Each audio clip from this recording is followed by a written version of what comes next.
Hello and welcome to the final Spotlight on Education for this school year.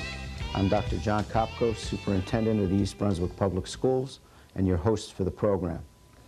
For the next half hour, we're going to take a look back at some of the highlights of the year. Once again, our students have had some noteworthy achievements in academics, athletics, and the arts, and it is certainly rewarding to have the opportunity to review them. I hope that you will enjoy this program as much as we have enjoyed producing it. Even before the first day of school in September, a major project was underway. Construction of the new science classes at East Brunswick High School continued until April, when the long-awaited new facilities were ready for occupancy by teachers and students. Okay, one of the things that used to happen is because the science rooms were scattered in different parts of the buildings, teachers and students had to run from building to building for classes. They would meet in one room one day and a different room in another day. Teachers oftentimes had to carry equipment and chemicals from building to building, and by consolidating the science rooms in one area, we've eliminated that problem. Also, the rooms are equipped with Macintosh computers that are networked. They'll be able to access software programs from a file server, and they'll also in the future be able to access the resources of the media center without leaving the classroom. It's interesting to see them walking down the hallways and just looking around. It's like you're walking in a new city, and it's fun to see them because they're just enjoying themselves, and I think it's really added a lot to the whole environment of the whole school. Back in September, a new mural created by art teacher Valerie Rubinskis welcomed students to Bow Monroe School. This mural came about last year when we were researching our multicultural theme. Mrs. McMillan found this African proverb, it takes a whole village to raise a child. And so this year we thought this would be an appropriate theme for our mural, and it's also one of our school goals. We also heard the news that the East Brunswick class of 1994 had set a new school record by achieving an average score of 1,036 on the Scholastic Aptitude Test, 143 points higher than the state total and 134 points higher than the national SAT score. In October, Spotlight on Education featured Hammersholt Middle School.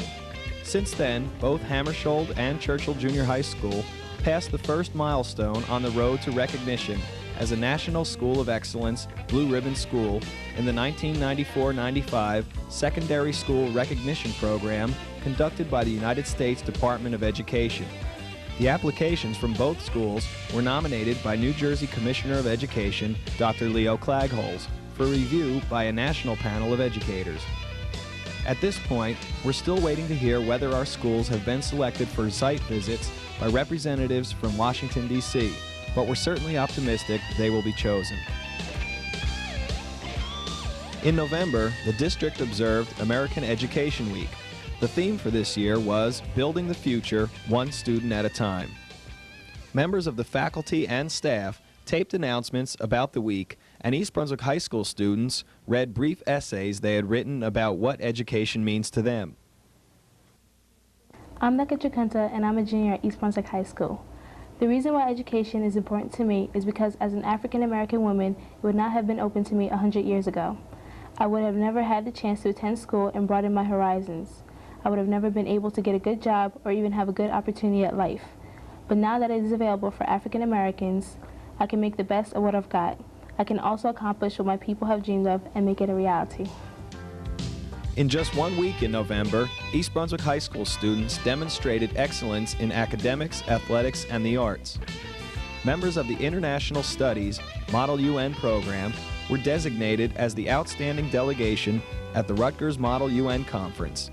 And the girls' varsity soccer team and the marching band both won state championships.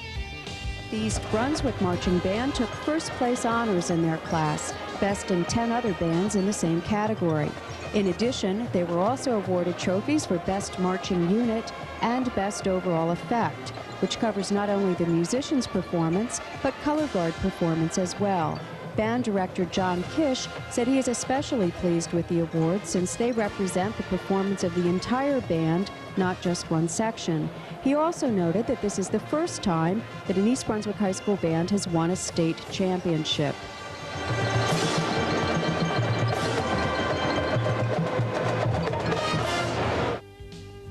Also in November, Spotlight on Education featured parents as partners in athletics. Well, I've always encouraged her to do whatever she can to try anything she would like to. And as far as athletics, I think one of the most important things parents can do, and I've tried to do over the years, is to always be there, to attend as many games as you possibly can, even scrimmages. And away games help, because that way there's always somebody to cheer and to give a helping hand to the team. One other thing that I think helps is to learn the rules of the game. I think nothing is a little more embarrassing than to yell the wrong thing at the wrong time because you don't know what you're talking about. And teenagers are very easily embarrassed, so that's one thing that helps too. Sympathetic ear doesn't hurt when it's all said and done, just in case things didn't go quite the way they wanted them to go. And in December, the program covered the work of the East Brunswick Education Foundation, including tapes of some of the projects funded by the Foundation mini-grants. All right, boys and girls, Sam has published his book today, and he's going to be sharing it with you. And as we've discussed, Sam will receive 50 cents for his published work that he will be able to deposit into his account and later able to buy something in the second grade store. Now remember, this is an activity that the Lawrenceburg second graders are doing, but we actually got this idea from another second grade teacher called Mrs. Schulman, and we adapted it to our needs. So Sam, why don't you share your book with us? Sam's Amazing Desk by Sam Law. Once there was a boy named Sam. He had an amazing desk, but no one ever knew that. Sam's little pizza. It could talk, it could move, and it had a great mind. Technology for Tomorrow was the topic of Spotlight on Education in January. And type in calligraphy or writing. There it is. Go there. It'll give you the background and history of the written word, and that's what you want to print out. I'm waiting for her to get done this. All right, now we have to go down, arrow one down to highlight his name, right? And then hit enter. So we pull up the information on him. Okay, and then watch how many pages it is, and then after Josh's stuff is done, yours will come next. We also had the opportunity to visit Chittick School to see a unique program in which second graders read books about famous artists and their techniques and create their own art in the style of the masters. I made a picture of my teacher. It was a little hard drawing it because you had to stand still, and it was a little hard for her to stand still, so we couldn't get a very good portrait of her. He did Cubism, the Blue Period. His friend died and he was sad, so he made the Blue Period. The following month, 5th graders at Irwin School had an interesting art project called Yakety Yak, the Masters Talk Back. The students created life-sized images of famous portraits, cut out the faces, and brought the paintings to life, presenting short skits based on their research about the paintings. This is Madame Roland. She was the wife of the postman. I painted her 5 times. She picked this one out of 5. I have to go park my horse. I'll be right back. Van Gogh told nothing about himself. He was born in a town of Holland on March 30th, 1853. When he grew up, he worked in his uncle's galleries in Holland, England, and France. The East Brunswick Education Foundation provided funding for all 9th graders to see The New American, a program about a young Irish immigrant. All 11th graders had previously seen Through the Eyes of a Friend, a program about the Holocaust, also funded by the foundation. Both nationally acclaimed productions were presented by Living Voices, a theatrical educational group based in Seattle. I think the students are engaged. Certainly I've heard from their teachers that they're quiet, quieter than usual, and somehow attentive, more so than usual. They're a quiet group. Ninth grade, 10th grade, and sometimes 11th can be not so full of questions. I did the program for a group of third graders a couple of weeks ago in New York City, and before you finish the piece, their hands are in the air and they want to know all about the details of the people in the video. They're very interested in what actually happened to the characters, and I think these students are more interested in the universal experience of immigration. Fourth graders at Warnsdorfer School held a bake sale to raise funds to purchase audiobooks for senior citizens, and representatives of the Senior Center visited the school for the presentation of the gift. I want to introduce you to two members of the Senior Center, Mr. and Mrs. Bernstein. Okay? And I'm going to give this to them on your behalf. Okay? And I want to thank all of you for all that you did, and your moms and your dads for helping with the cake sale. This is just the beginning of a library that we hope to start at the Senior Center for those seniors who, for whatever reason, their vision is not as good as it used to be and are unable to read books in print. And so we're going to be able to lend them the books on tape so that at least they can listen and still enjoy reading.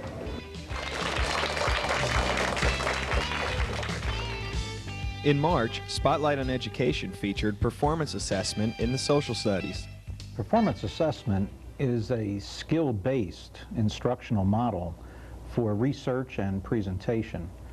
The focus is on the research process, the development of products like research papers and visuals like maps and drawings, and then a formal oral presentation of what the student learns.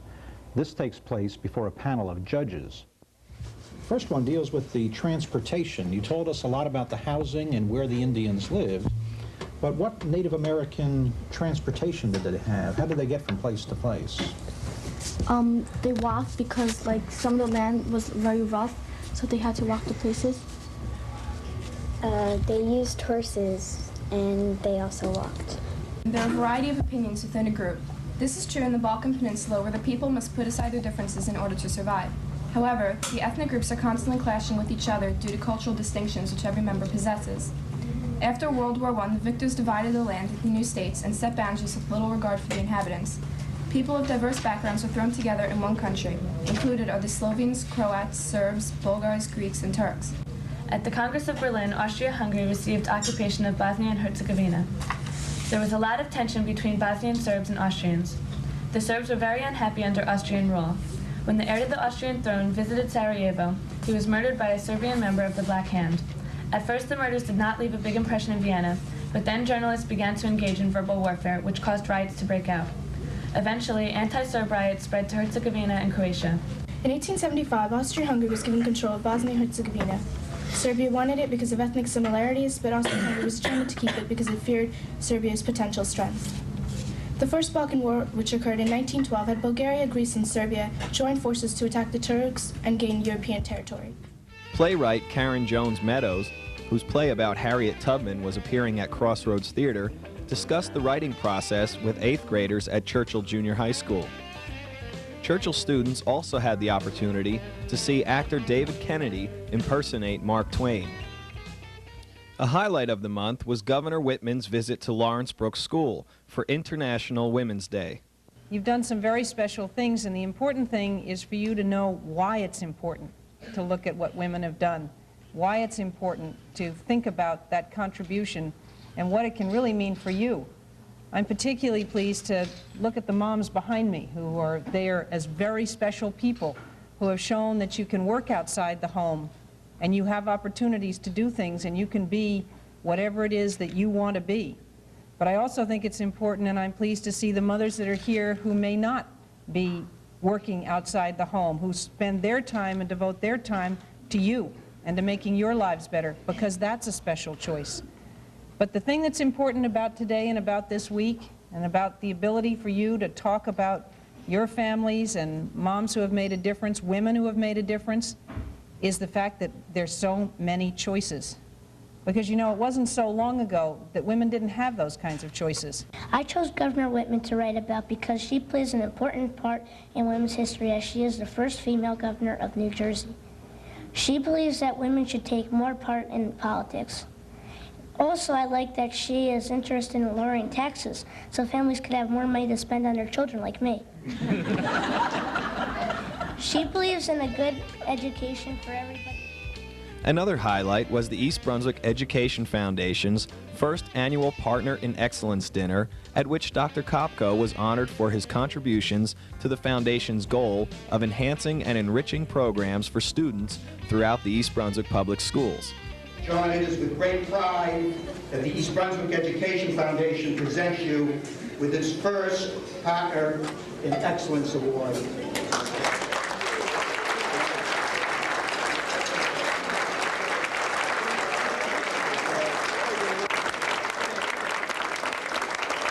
Thank you very much.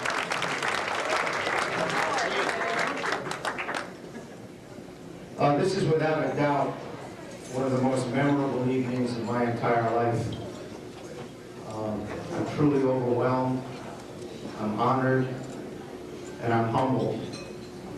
Your presence this evening means more to me than I could ever even try to put into words.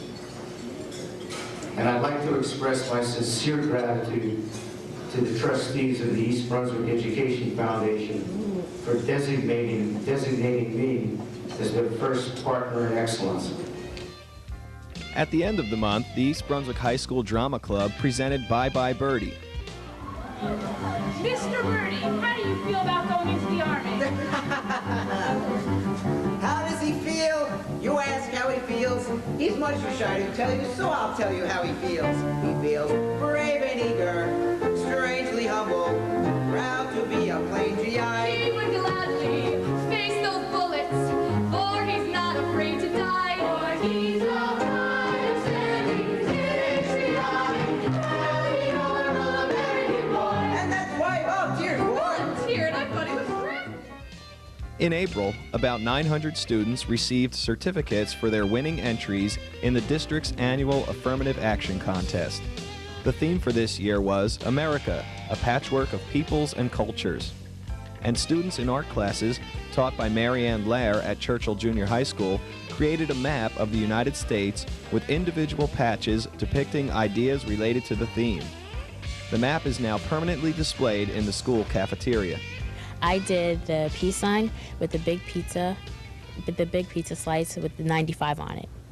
And how did you get the idea for that? Well, our group, we decided to do the peace sign to represent peace, and everyone coming together, and the pizza slice because pizza is like what everyone eats from all different kinds of cultures. And David, what did you do? I did the television screen and the train tracks. And what does that symbolize for you? The train tracks to show unity because it's what brought the country together, and the television with the Band-Aid over it because to show the healing of the world. That's great. And Abby, what did you do? I did the one with the 3 flags and the cartoon characters and grapes and baseballs. And what was the idea behind that? Well, we're all from different cultures, and each flag represents our own culture, and we all liked something different, so my friend liked cartoon characters, and I like grapes, so it's a culmination of something we all like. Terrific. David, what did you do on the map? I did the purple one, we all smile in the same language. Oh, that's really nice. That's an obvious message. Also in April, Rita Pascal, a parent who has been a member of the district's Guidance Advisory Council for several years, was honored as the School Counseling Advocate of the Year at the 4th Annual Evening of Parent Workshops held at Churchill. I'm very honored to get this award. It has truly been a privilege to work on this committee and all the other committees that I've worked on in the district. It's very rewarding to try to help the children and help the parents to get things done in the system, and our voices are always heard. I think that's one thing that has always impressed me. Whenever we've gone to the committee with any problem or anything that we see that maybe could be improved, the committee has always listened, and usually things get done and things get changed, and that has been very rewarding. The new elementary mathematics program was the topic for Spotlight on Education in April. Dr. Beverly Finnegan, who became the supervisor of mathematics at the beginning of the school year, was interviewed, and tapes of classes at several schools were shown. Remember, how many pennies do you need before you can exchange it for a nickel? 5. How many nickels do you need to exchange it for a dime? Nicole? 2. 2. 2 nickels, okay. Also, to exchange for a dime, you could have 1 nickel and how many pennies? Danielle? 5 pennies, very good. Our third exploration. Okay, very good. Michael, can you read that now? 75 pounds is greater than 50 pounds. Excellent. Okay, try another one. Try some different ones. Let's put these over. Is greater and less than. And how would you say? Okay, can you read it, Brian? If you thought it was heavier than the scissor. Very good. Excellent. Try another one and let Christopher. I got more than you. I got 10, I got 5, 10, 15, 6, 5. All during the school year, Warnsdorfer School acknowledged each other's kindnesses on paper chain links displayed around the school. By the end of April, more than 1,200 links circled all of the hallways of the building, and in celebration, the school had a special linking up day. After a picnic lunch, students and teachers gathered in the form of a large W on the softball field for an aerial photograph. Working with our goals committee and our PTA and our staff, we decided to have a very special afternoon. So we decided to have a picnic with all of the children out here, and that's what they're doing now. Thank goodness the weather has held for us. And at about 12:30, 12:45, they will be getting into the form of a big W over on our softball field. W for Warnsdorfer, obviously. And one of our PTA parents is going to be flying over in a private plane and taking a photograph of the whole school. It'll be something nice to remember the day.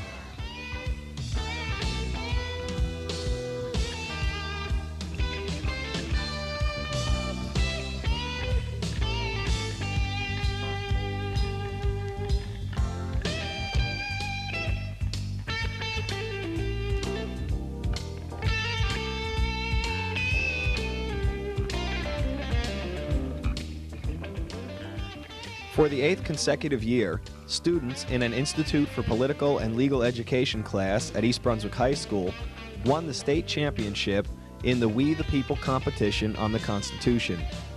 As a result, they represented New Jersey in the national finals held in Washington, D.C. from April 29th through May 1st. They won silver medals for scoring second in the contest, in which students from 49 states and the District of Columbia competed. They and their teacher, John Calamano, were welcomed home by a police escort and cheers and accolades from the students and staff. And this is the second time you've come in second place, plus numerous other awards. How did it compare to other years? They were better. Obviously, the judges thought they were a little better than years past, and the competition every year gets a little better. So they had to be better than kids in the past. Okay, Allison, you were down and you had some difficult questions. How did that make you feel? It was a little stressful, but it was worth it. And last night when the awards were given out, Scott, I saw the videotape. You looked as though you were surprised at the end. Were you surprised? I was a bit surprised. We almost expected to win first, but it's still great that we came in second. And Jeff, what was the most difficult question you had to answer while you were down there? How come you didn't get first place? Okay, so everybody's happy now? Very. Yes. Okay. Well, congratulations and welcome home. Thanks for being here. Thank you. Thank you. In May, Spotlight on Education featured 7th graders at work on a project that is part of a new approach to teaching science in grades 7 through 12. This was the first year of the program, which was funded by a grant awarded by the Howard Hughes Medical Institute to Dr. David Seiden, a former Board of Education member who is the Associate Dean for Admissions and Student Affairs at the Robert Wood Johnson Medical School of the University of Medicine and Dentistry of New Jersey. He and Thomas Smith, the district's supervisor of science, were interviewed about the program. And David, could you tell us something about that initial proposal and why you decided to apply? So they put out a proposal, they put out a request for proposals rather, which was sent to all of the medical schools in the United States and all of the academic health science centers in the United States and all of the research centers in the United States, soliciting proposals for ways to work with the schools in the area, pre-college, secondary schools in the area, to help those schools develop their science education programs. Robert Wood Johnson Medical School, of course, got one of those requests for a proposal. And it seemed to me, when it came to my attention, that we had needs of that sort, just as urban centers did, that there were many schools in our area, including East Brunswick, in which much could be done to advance science education by working together with the medical school in this area. All right, let me say one more time. Please keep in mind the definition of instinct.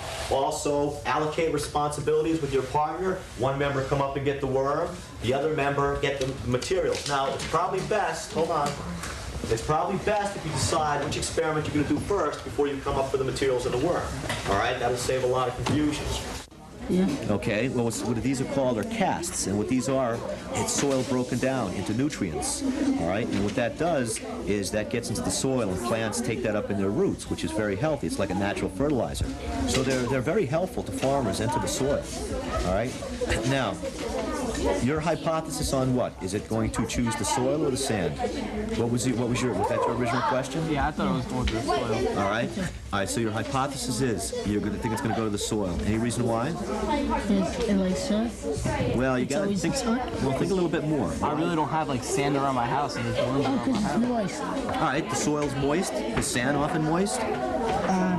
No. All right. If you ever see the sand at the beach, the water goes right through it. It percolates right through it very quickly.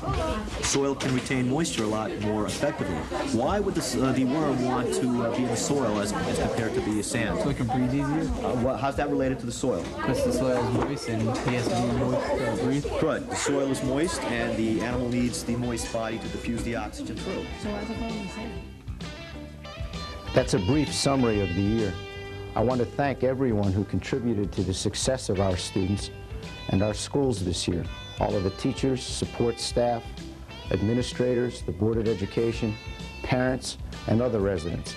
I also want to express special appreciation to our students for their hard work. They are a tremendous source of pride to their families, to our schools, and to our entire community. Thanks also to everyone in the audience. And I'd like to, on behalf of the East Brunswick Board of Education, wish you a wonderful and safe summer vacation.